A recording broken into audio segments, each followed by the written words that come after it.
되자 다른 총리들과 고관들이 위협을 느끼고는 안 되겠다 싶어서 그를 무너뜨릴 계략을 이제 짜게 되지요. 먼저는 그의 허물을 찾다가 안 되니까 그의 신앙, 곧 하나님의 율법을 이용하여 그를 파멸시킬 함정을 받습니다. 함정을. 그래서 왕을 설득하여 법령을 세우지 않았습니까? 지금부터 왕 외에 다른 어떤 신에게든지 사람에게든지 무언가를 구하면 사자 굴에 던져 넣기로. 왜냐하면 그들은 알았거든요. 다니엘이 하루 3번씩 기도한다는 사실을.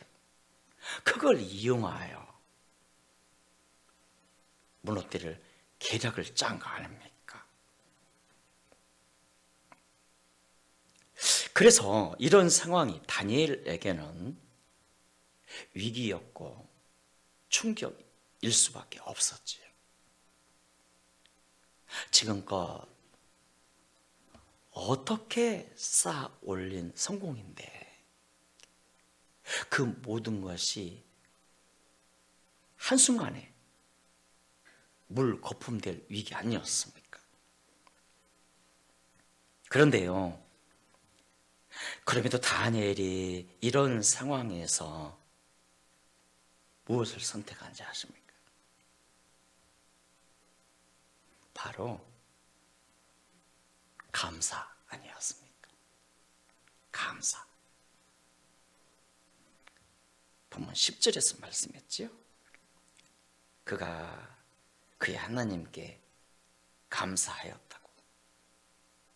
와, 그는 절망의 상황에서도 하나님께 감사했네요.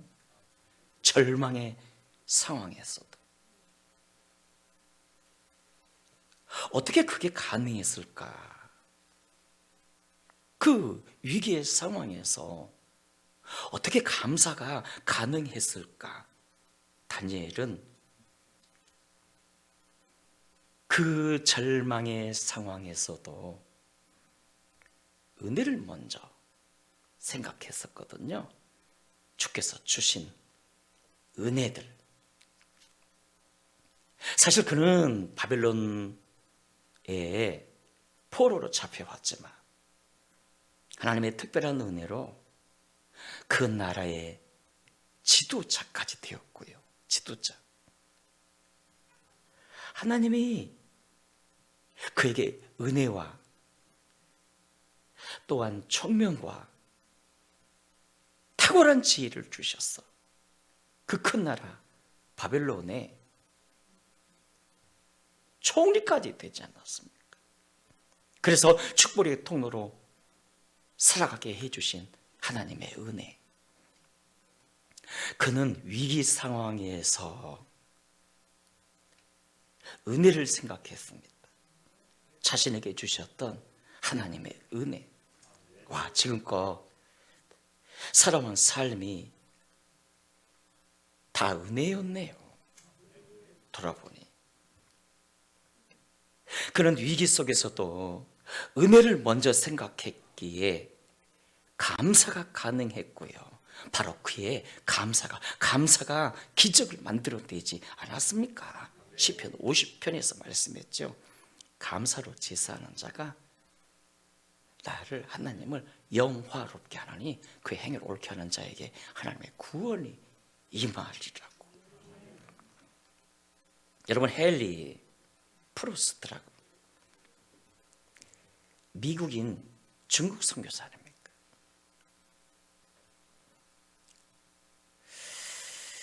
그는 고향에서의 슬픈 소식으로 인하여 정말이지 죽고 싶었습니다. 우울과 분노와 충격과 좌절이 고통이 찾아왔을 때 선교마저 포기하려고 선교사 본부를 찾았는데 벽에 이렇게 글이 써져 있네요. TRY, try, thanksgiving이라고. 감사를 시도하라. 감사를 시도하라. 그 글귀가 마음이 확 와닿네요. 그래. 감사를 시도해보자. 감사를 시도해보자. 그때부터 감사를 시도합니다. 힘든 일이 생겨도 감사합니다. 감사합니다. 감사를 시도했더니 와, 그의 마음속에서 어둠이 떠나가고 좌절과 두려움이 떠나가고 빛이 임하여 새롭게 되네요. 마음이 환해지네요. 행복을 회복하지 않았습니까? 그래서 그의 삶에 늘 그는 이 글귀 try, thanksgiving, try, thanksgiving. 발음 좀 됩니까? 연습 좀 했습니다. try, thanksgiving. 모든 삶의 영역에서 그 글귀를 외치지 않았습니까? 적용하지 않았습니까? 감사를 시도하라. 감사를 시도하라. 여러분, 다니엘은 모함을 받았음에도 불구하고 위기가 왔을 때 감사와 함께 기도했네요. 그런데 그의 기도는 보통 기도가 아닙니다. 죽을 줄 알고도 기도했습니다. 죽을 줄 알고도 기도. 10절에 말씀했죠. 다니엘이 이 조서에 왕의 도장이 찍힌 것을 알고도 전에 하던 대로 하루 3번씩 무릎을 꿇고 기도했다고. 사실 이 조서는 그를 무너뜨리기 위한 함정 아니었습니까? 때문에 걸려들지 않으려면 지혜롭게 행해야 합니다. 잠깐 기도를 쉬든지 은밀하게 하든지 해야 합니다. 그렇지 않습니까? 그런데 다니엘은요, 알고도 기도하면 죽을 줄 알고도 창문까지 열어놓고 활짝 열어놓고 기도했어요. 다 보라면서 창문까지 열어놓고 소리까지 내면서 주여 했을 겁니다. 11절에 보니까 간구 소리를 적들이 들을 정도였습니다. 아니, 은밀히 기도해도 시원치 않을 판에 소리까지 내면서 무릎까지 꿇고 창문까지 열어놓고 활짝 열어놓고 생각이 있는 겁니까? 왜 그런 겁니까? 창문까지 열어놓고 소리까지 내면서. 질문입니다. 여러분, 이런 다니엘의 기도가 하나님만을 향한 기도였을까요? 아니면 사람들에게 보여지기 위한 기도였을까요? 물론 기도의 대상은 오직 하나님뿐이기에 하나님을 향한 기도는 맞지만, 그럼에도 지금 다니엘의 이런 기도는요, 율법을 이용하여 그들을 무너뜨리고자 하는 적들과 사람들에게 보이고자 함 아니었습니까? 사람들에게. 왜냐하면 그런 이런 상황에서 사람들에게도 적들에게도 자신의 신앙을 보여줌으로 하나님의 영광을 드러내고 싶었습니다. 죽음의 죽으리. 하나님의 자존심을 세워드리고 싶었습니다. 감히 하나님께 도전하는 자들에게 하나님이 어떤 분인지, 부활의 신앙이 무엇인지 보여주고자 함이었습니다. 그래서 창문까지 열어놓고 활짝 열어놓고 기도한 거 아닙니까? 결국 어떻게 되었지요? 사자 굴에 던져졌지만 감히 사자가 털끝 하나 건드리지 못하고 세상에 왕이 와서 그를 우러러보면서 말하지 않았습니까? 살아계신 하나님의 종 다니엘아, 네가 항상 섬기는 너의 하나님이 사자들에게서 너를 구원하였구나. 와, 네가 항상 섬기는 너의 하나님이 사자들에게서 너를 구원하였구나. 와, 왕이 다니엘을 통해서 하나님을 봤네요. 왕이 다니엘을 통해서 그의 진짜 믿음을 봤네요. 여러분, 다니엘이 죽을 줄 알면서도 기도했더니 이런 상황에서도 사람들 앞에서 신앙을 보였더니, 믿음을 보였더니 그들이 다니엘을 통해서 하나님을 보게 되네요. 그의 진짜 믿음을 보게 되었네요. 그가 사람들 앞에서 하나님을 시인했더니 하나님도 사람들 앞에서 그를 시인해 주셨네요. 마태복음 10장에서 예수님이 말씀하지 않았습니까? 누구든지 사람들 앞에서 나를 시인하면 나도 하늘에 계신 내 아버지 앞에서 그를 시인할 것이요, 누구든지 사람들 앞에서 나를 부인하면 나 역시 하나님 앞에서 그를 모른다 하리라. 언젠가 제가 전철 안에서 전도하는 사람을 봤습니다.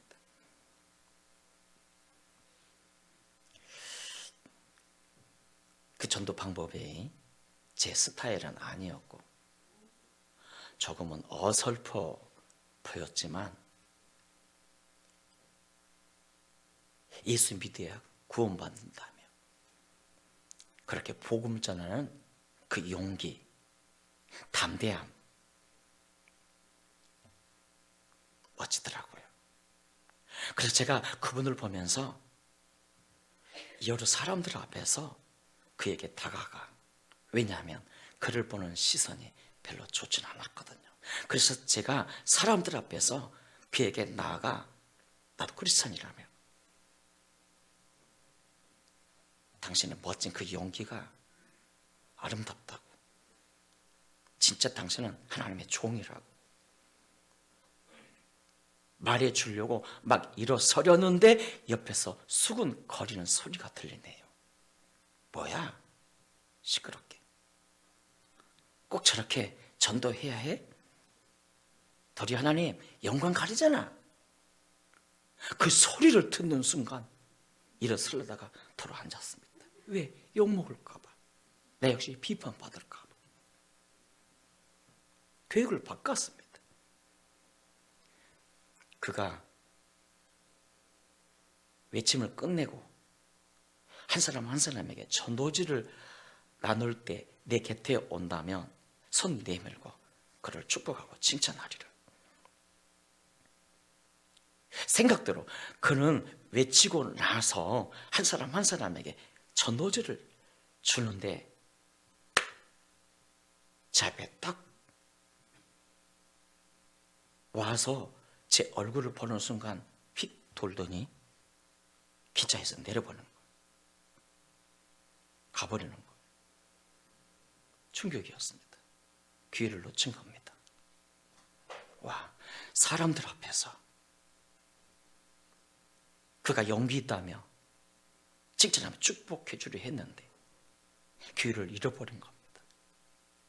씁쓸했습니다. 진즉 나갈 걸, 욕먹을까 봐, 비판받을까 봐. 그때 제게 떠올랐던 말씀이 바로 이 말씀 아니었습니까? 네가 사람들 앞에서 나를 시인하고 인정하면 나도 사람들 앞에서 너를 시인하고 인정해 줄 것이요, 하나님 앞에서도 시인하고 인정해 줄 것이요, 네가 사람들 앞에서 나를 부인하면 나도 네를 부인하리라. 모른다 하리라. 이 말씀이 계속 제 마음에 쟁쟁하는데 참으로 괴로운 씁쓸한 하루 아니었습니까? 여러분, 우리가 사람들 앞에서 주를 시인한다는 거 쉽지 않은 것 같습니다. 왜냐하면 그 수제자 베드로를 봐보십시오. 세상의 그 여종 앞에서, 여종 앞에서 당신도 저분의 제자지요? 여종이 말할 때 모른다며. 무슨 소리야? 나는 저분을 도대체 알지도 못해. 처음이야. 오늘 처음 만났어. 왜 그랬을까요? 욕먹을까 봐. 두려워서. 손에 입을까 봐. 죽을 수도 있으니까. 그때 주님이 얼마나 섭섭하셨을까요? 그러나 베드로는 부활의 주님을 만나고 변화되지 않았습니까? 나중에는 거꾸로 십자가 지기까지 주를 따랐지요. 참 우리가 사람들 앞에서 주를 시인한다는 거 쉽지만은 않은 것 같습니다. 그래서 어떤 사람은 교회에 올 때 성경책을 숨겨서 오고요. 어떤 사람은 남 부끄럽다며 예배 시간에 아멘 절대 안 해요. 사람들 앞에서 따라합시다. 사람들 앞에서.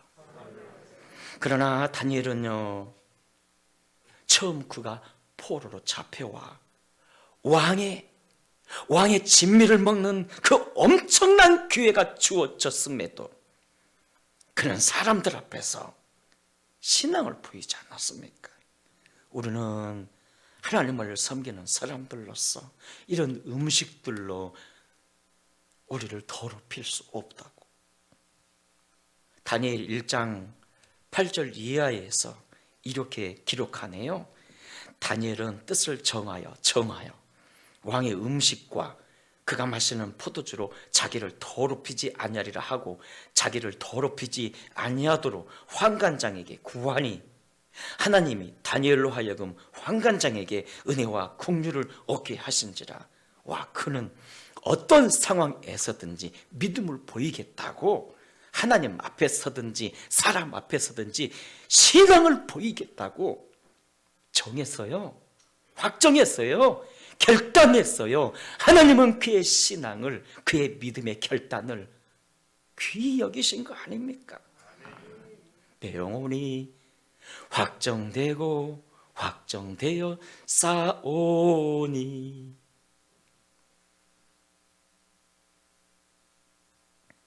여러분, 우리가 사람들 앞에서도 믿음을 보여야 하는 이유, 첫째, 그래야 사람들이 우리를 통해서 예수님을 생각하거든요.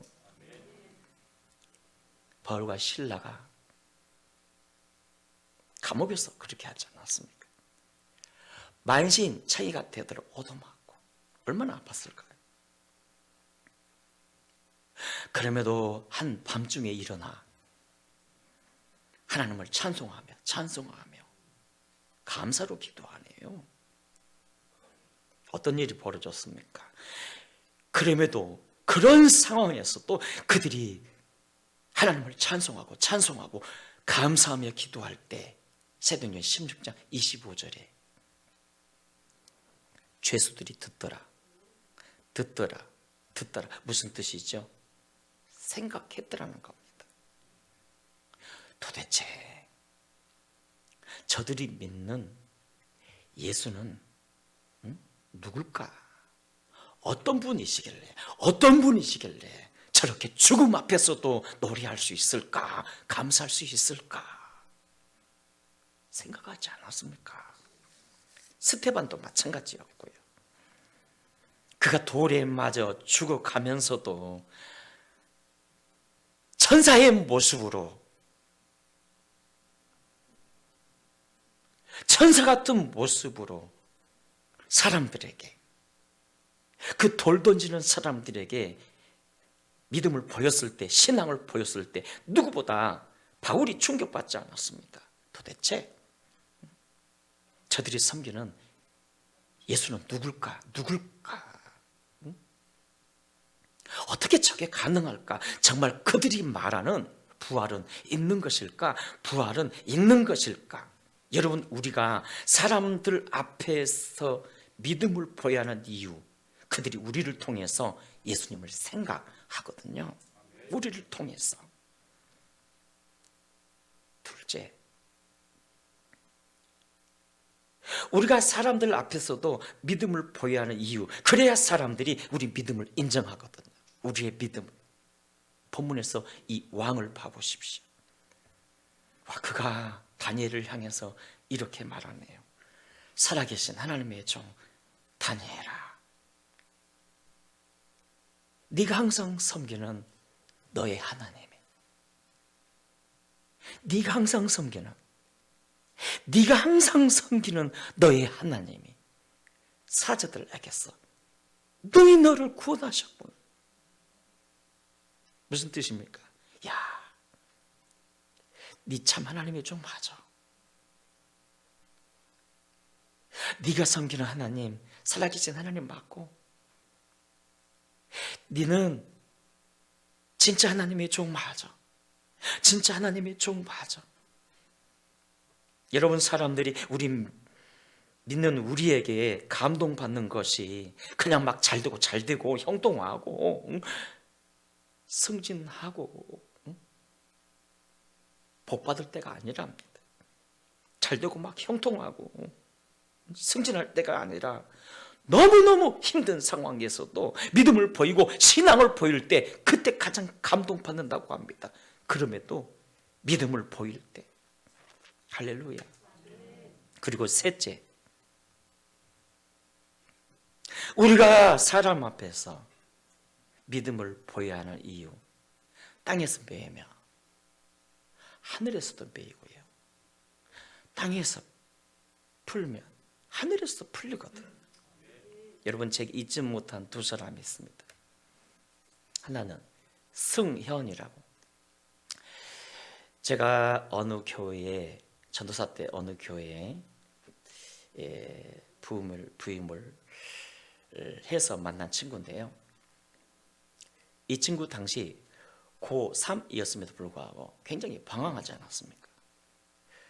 그를 만나서 전도를 하는데 술, 담배 냄새가 쩔어 있어요.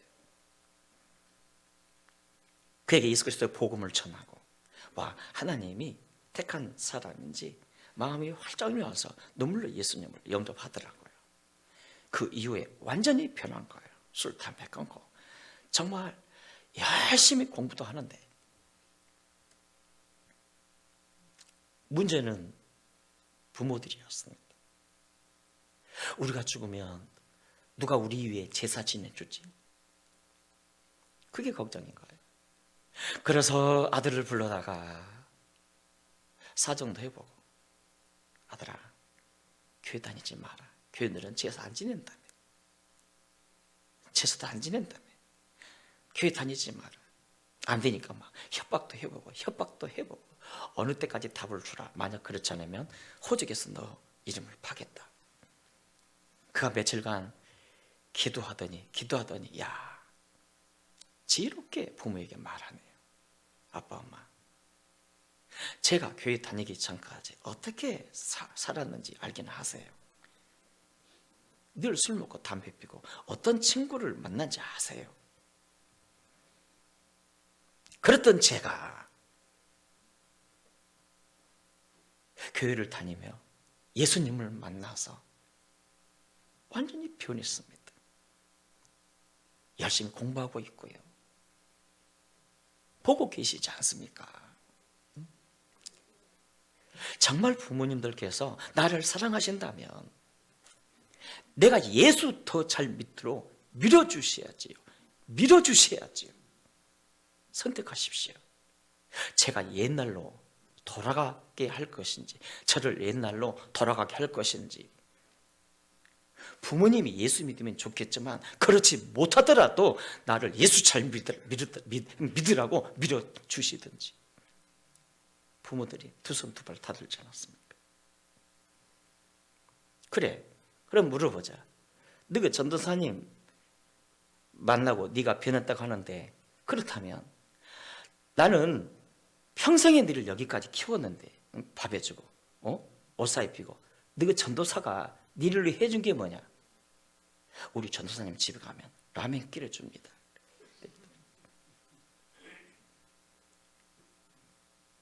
간간히 이 친구 소식을 전하는데 예수 잘 믿고 성실하게 살아갑니다. 또 한 남매가 있었습니다. 이들은 일찍부터 아버지를 여의고 어머니와 함께 살아가는데, 성실하게 살아가는데 안타깝게도 어머니가 암병에 걸린 거예요. 그래서 늘 이렇게 어머니를 고쳐달라고 기도하는데 어머니가 그만 돌아가신 거예요. 충격적이게도 그들이 장례식장에서 이렇게 말했던 겁니다. 우리 이제 더 이상 예수 안 믿겠다고. 우리 어머니도 고치지 못한 하나님을 내가 믿지 않겠다. 그때 제가 청년부 담당자여서 더 충격을 받았죠.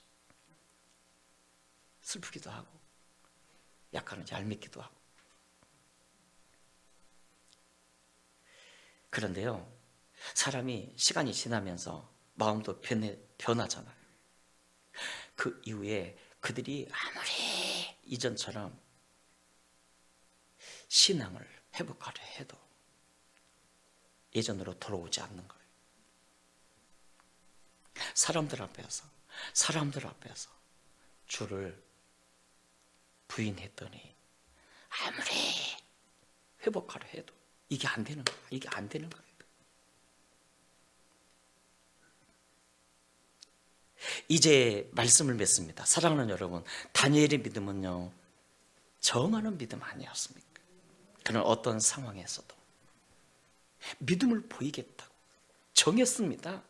하나님뿐만 아니라 사람 앞에서도 내가 믿음을 보이겠다. 우리도 마찬가지입니다. 정하는 믿음. 어떤 상황에서든지 내가 믿음을 보이겠다. 하나님뿐만 아니라 사람 앞에서도 믿음을 보이겠다. 믿음을 보이겠다. 어떤 집사님, 교회만 갔다 오면 남편이 하도 괴롭혀서, 술 드시고 하도 남편을 괴롭혀서 자기도 한번 해보겠다고 그날따라 교회 안 오고 삼천포로 빠져서 술 한 잔 먹고 집에 갔더니 남편이 막 괴롭히네요. 자기도 술 한 잔 했겠다. 욕하며 싸운 거예요. 나중에 어떤 교회만 되면 남편이 그렇게 말하더랍니다. 니도 술 먹지 않았느냐? 험하게 욕하지 않았느냐? 속지 마셔야 합니다. 어떤 상황에서든지 내가 믿음을 보이겠다. 시작이 반이라고. 여러분, 사람은요 결단이 중요하지 않습니까? 히브리 11장에 보니까 모세의 신앙도 정하는 신앙이었고요, 바울의 신앙도 정하는 신앙이었습니다. 다니엘은 주를 위해 정했고요, 확정했고요. 그렇다면 그가 그렇게 확정할 수 있었던 비결, 주만 바라보았기 때문입니다. 주님만 바라보니까 결단이 나온 거예요. 이사야 40장에 말씀했죠. 오직 여호와를 앙망하는 자는 샘을 얻으리라고. 주님만 바라보면 자신감이 생깁니다. 주님만 바라보면 결단력이 생깁니다. 주님만 바라보심으로 바르게 결단하셔서 어떤 상황에서든지 믿음을 보이는 우리 모두가 되시기를 주의 이름으로 축원합니다.